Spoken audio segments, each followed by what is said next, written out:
মিষ্টি কুমড়ের বটি সোমবারে দিয়ে দিলাম কালো জিরে, বড় পেঁয়াজ আর 5-6টা কাঁচা লঙ্কা, বড় পেঁয়াজ আর 5-6টা কাঁচা লঙ্কা। পেঁয়াজটা মোটামুটি ভাজা হবে, তারপরে আমি মিষ্টি কুমড়োগুলো দিয়ে দেবো।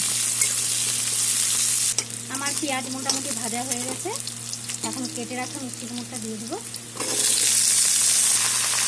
দিয়ে দিলাম হলুদ 1 চামচ আর 1 চামচ লবণ।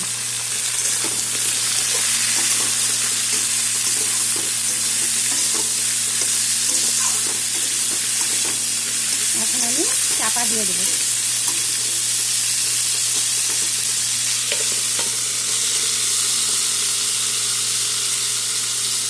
খুলে দেখবো আমার মিষ্টি কুমড়োটা কতখানি হয়েছে।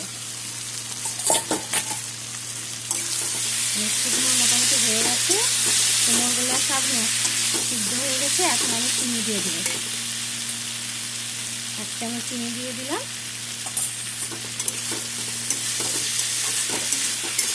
আমার মিষ্টি কুমড়ো বড়ি রেডি।